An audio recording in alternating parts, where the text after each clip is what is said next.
Porque todo el mundo está hablando hoy de Víctor de Aldama, el conseguidor del caso PSOE, por las declaraciones que ha dado en el programa de Herrera en COPE, donde no ha dejado títere con cabeza.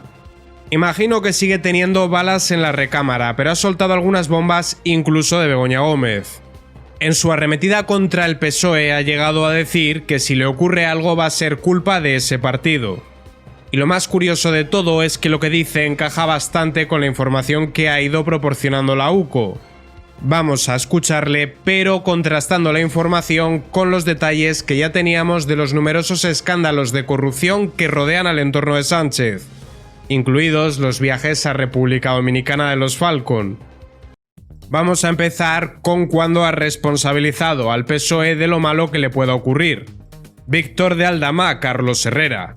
Cualquier cosa que me pudiese pasar a mí o a mi familia va a apuntar al gobierno del presidente. No tengo ningún tipo de protección, me siento indefenso. También entiendo que cualquier cosa que me pudiera pasar a mí o a mi familia va a apuntar al gobierno del presidente. Personal, usted teme por ella, su coche fue tiroteado, tengo entendido que recibió amenazas en la cárcel. ¿Tiene algún tipo de protección? No tengo ningún tipo de protección. ¿Me siento indefenso? Sí, también entiendo o quiero entender que en este momento yo creo que cualquier cosa que me pudiera pasar a mí o a mi familia va a apuntar al gobierno del presidente. Es obvio y está claro. Entonces entiendo que en este momento no me va a pasar nada, pero sí es obvio que conociendo a los personajes, pues me tendré que cuidar muy mucho en un tiempo más adelante. Y aquí podría parecer una exageración, pero para cualquiera que siga los actos de este gobierno, que es criminal, de exageración no tiene absolutamente nada. Para empezar, es correcto, han tiroteado el coche de este sujeto. Tirotean el coche de alta gama de Víctor de Aldama, principal implicado en la trama Koldo, a modo de advertencia en un momento crítico de la investigación. Y es que el PSOE es la secta mafiosa que controla este país. Sin embargo, yo entiendo que Víctor de Aldama se encuentra más seguro ahora que hace unas semanas. No es que el juez Pedraz llamase a Víctor de Aldama a declarar, es que la propia defensa de Víctor de Aldama pidió declarar. Y si lo hicieron, seguramente fuese para cubrirse las espaldas. Argentina, se cumplen 8 años de la muerte del fiscal Alberto Nisman. Este fiscal estaba investigando a Cristina Fernández de Kirchner.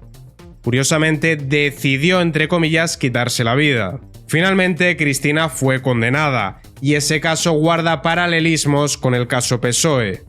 Ante estas declaraciones, algunos usuarios comentan desde el Delsigate a la ley de amnistía, en otro país hubiera caído el gobierno. Lo que pasa en España, a pesar de tanto escándalo, es una anomalía. Y sí, llama la atención que un escándalo como este no haya trascendido a las calles, y ahí la prensa hegemónica tiene bastante culpa. E hilando con esto del Delsigate también ha querido hablar Víctor de Aldama. Urgente, Aldama afirma con Carlos Herrera que fue el presidente Sánchez el que le garantizó a Delsi que no iba a ser detenida. Y antes de escucharle, os recuerdo la siguiente noticia de la UCO. Ya digo que lo que da verosimilitud a las palabras de Aldama es que encaja perfectamente con los informes de la UCO. Ábalos llamó a Sánchez desde el avión con Delsi porque ella no quería bajar. Llama al presidente o no bajo. Los agentes de la UCO encargados de investigar la trama también han dado luz en sus informes sobre esta cita. Una de las novedades que han aportado es que Ábalos tenía previsto reunirse con Delsi en su despacho. Lo curioso de todo esto es que el intermediario en primera instancia fue el propio Víctor de Aldama, que le había preparado una reunión a Delsi con varios ministros y el propio Pedro Sánchez. La UCO sabe cuánto duró la llamada entre Ábalos y Delsi con Pedro Sánchez, de lo que deduzco que tendrán los audios de esa misma llamada. Y, señor Aldama, ¿subió usted al avión con el señor Ábalos? Fui el único que subió al avión con el señor Ábalos. ¿Y qué ocurrió en el interior del avión? Bueno, pues en el interior del avión hubo una serie de conversaciones y sobre todo la vicepresidenta le dijo al señor Ábalos que ella no iba a ser detenida, que llamara a quien tuviera que llamar y sobre todo que llamara al presidente para decirle que arreglaran esta situación. Y el señor Ábalos llamó al presidente. Sí, así es. ¿El presidente de gobierno habló con la señora Rodríguez? No, habló con el señor Ábalos. Y le garantizó que no iba a ser detenida. Así es. Y en función de ello la señora Delsi bajó a la pista. Bueno, antes de bajar a la pista se creó, no sé ya cómo funciona eso, se dio instrucciones al comisario entonces del aeropuerto para que se creara una zona Schengen, y del avión a la Terminal 1, a la ejecutiva, a una sala VIP, bueno, pues se hizo el traslado y bajó ella con su comitiva y se esperaron pues 4 o 5 horas hasta que se pudo resolver que ella saliera en un avión de Qatar. Aquí llama la atención la cooperación necesaria del propio Marlaska. Si hacemos memoria, recordaremos que hubo varios guardias civiles implicados, sobre todo de unidades de antiterrorismo que se encargaban de hacer contravigilancia y también de facilitar teléfonos a los miembros de la trama. Pero también se dio orden a los agentes del CNI apostados en Barajas de que se retiraran. Esto entiendo que sería competencia de la propia Margarita Robles. Recordad que el número 2 de Marlaska está siendo investigado por ser miembro de esta misma trama. Más interesante todavía que esto, y mira que tiene mucha amiga, ha sido el hecho de que ha hablado de una conversación fluida en todo momento entre Ábalos y Pedro Sánchez. Esto tira por tierra el relato de que Ábalos sería una suerte de agente corruptor, que los demás no se enteraban y que era un malhechor que estaba haciendo todo tipo de tropelías sin que los demás miembros del partido se enteraran. Carlos Herrera, ¿pudo esto asentarse sin Sánchez estar enterado y dando permiso a todo? Veamos qué es lo que responde a ello el propio Víctor de Aldama. Señor Aldama, ¿pudo esto asentarse sin Sánchez enterado y dando permiso a todo, cree usted? No, y digo no firmemente porque el señor Sánchez, además comprobado por mí, si no llamaba 6-7 veces al día al señor Ábalos, no le llamaba ninguna vez. 6 o 7 veces al día a Ábalos. Queda claro, por tanto, que era el número 2 y que Sánchez es el superjefe. Luego iremos a los informes de la UCO. Clama al cielo que a estas alturas de la película todavía no se haya imputado a Pedro Sánchez. Pero más clama al cielo que lo sigan blanqueando desde los medios de comunicación o que la sociedad española no esté en las calles en una huelga general indefinida hasta que este gobierno caiga. Para consultarle todo, que quiero volver a recordar, el señor Ábalos en ese momento era todo en el gobierno. Hacía todo, era el que salía, digamos, como portavoz en las televisiones y en todos los sitios a nombrar o a decir cualquier cosa que pasaba en el gobierno, y obviamente el presidente tenía una confianza en él más allá, al igual que tengo que decir, que porque lo he visto y lo he comprobado, que creo que el presidente se equivocó con él cuando él ha sido leal hasta el último día, pero hasta el último día. Visto esto, vamos a los informes de la UCO que hablan del superjefe y le echaremos un vistazo a lo que han publicado en los digitales que no son afines a este gobierno. Los que sí que son afines están diciendo que de Aldama es un delincuente que está intentando desviar la atención, cuando lo cierto es que nadie reconoce delitos por los cuales no te investiga la justicia. Esa es una defensa muy torpe. Los apodos de la trama: Telsi la jefa, Ábalos el jefe y Koldo el grandullón. Otro de los apelativos frecuentes en el informe es el jefe y el número 1. En algunas ocasiones queda claro que se refiere a Pedro Sánchez y en otras se trata de Ábalos.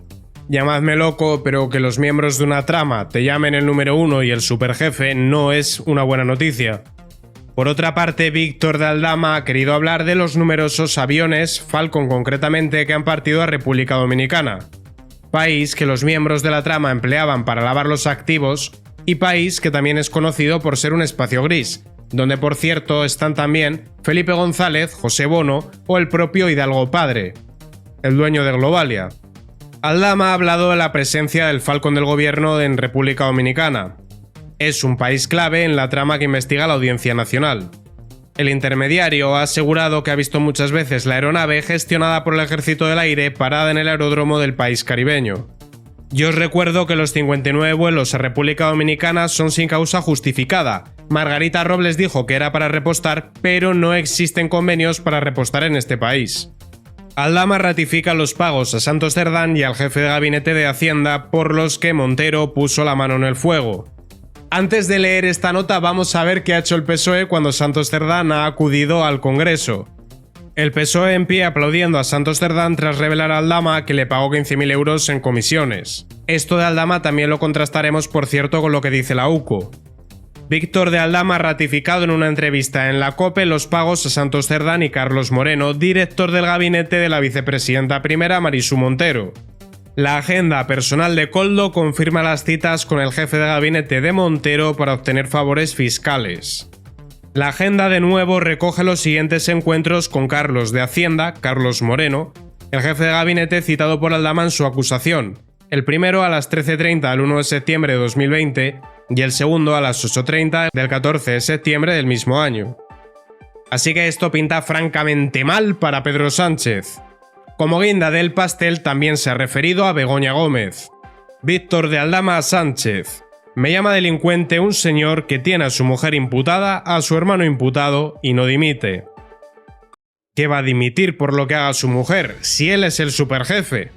¿Pero por qué no dimite? Porque en una sociedad donde casi todo el mundo es culpable, el único crimen es ser atrapado. Lo digo porque hay muchas personas que votan al Partido Socialista porque se benefician de sus redes clientelares o simplemente son envidiosos que quieren ver cómo el PSOE perjudica a quienes odian. ¿Qué va a dimitir si hay millones de personas de la misma calaña que el superjefe pululando por España? Sin embargo, poco a poco, porque la justicia es lenta, se va haciendo el trabajo que se debió haber hecho en las elecciones del 23J, que es acabar con Sánchez. De momento no puede poner un pie en la calle. Esperemos que dentro de poco no pueda poner el pie fuera de una celda. Lince TV, Política y Noticias.